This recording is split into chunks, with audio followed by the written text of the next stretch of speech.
आ गया माफिया अतीक के अंत का ऐलान। भरे सदन में सीएम योगी की महाशपथ। इनको मिट्टी में मिलाने का काम करेंगे। अपराधी आ गए, प्रयागराज में तड़तड़ाई गोलियां, लखनऊ में गरजे सीएम योगी। बोले आ गया अतीक अहमद का टाइम, अब सबको मिट्टी में मिला दूंगा। शनिवार को लखनऊ में चल रहे विधानसभा सत्र के दौरान सपा और बीजेपी के बीच आर पार का नजारा देखने को मिला, जहां एक तरफ खुद सपा प्रमुख अखिलेश यादव थे तो दूसरी तरफ प्रदेश को बेहतर कानून व्यवस्था देने का दावा करने वाले सीएम योगी।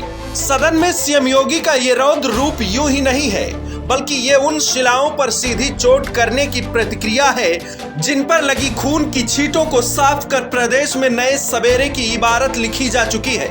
और सालों बाद पूर्वांचल में एक बार फिर से उस इतिहास को दोहराया गया जिसका नामो निशान मिटा देने का योगी सरकार सर तान कर दावा करती आ रही है। शुक्रवार को प्रयागराज में जो कुछ हुआ वो सरकार की उस साख पर बट्टा लगा गया जिसमें जराइम की जड़ों को उखाड़कर प्रदेश की स्याह हकीकत को बदल देने की बात कही जा रही थी।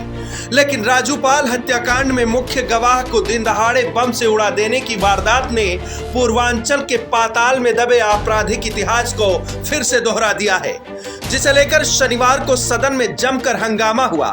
समाजवादी पार्टी की तरफ से प्रदेश की कानून व्यवस्था को लेकर सवाल खड़ा किया गया तो स्वयं योगी आदित्यनाथ ने सदन में खड़े होकर इसका करारा जवाब दिया। योगी आदित्यनाथ ने समाजवादी पार्टी पर हमला बोलते हुए उस पर अतीक की सरपरस्ती का आरोप लगाया, जहां बाकायदा सीएम ने साल दर साल माफिया को सियासी सपोर्ट देने वाली बातें सपा को याद दिलाई।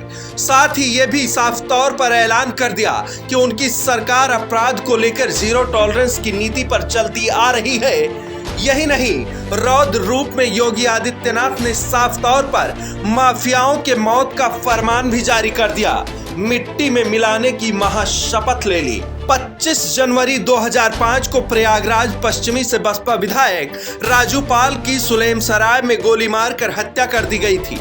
इस खूनी वारदात में अतीक अहमद के साथ साथ उसका भाई भी आरोपी था और उमेश पाल इस मामले में इकलौता गवाह था, जिसकी प्रयागराज में पेशी से लौटते हुए दिन दहाड़े गोली और बम से उड़ाकर हत्या कर दी गई, जिसमें अतीक अहमद के साथ उसका भाई खालिद अजीम, पत्नी शाइस्ता परवीन, अतीक अहमद के 2 बेटों और अन्य के खिलाफ मुकदमा दर्ज कर लिया गया है और अब तक 7 संदिग्धों को गिरफ्तार भी कर लिया गया है। ब्यूरो रिपोर्ट, प्रपंच टीवी।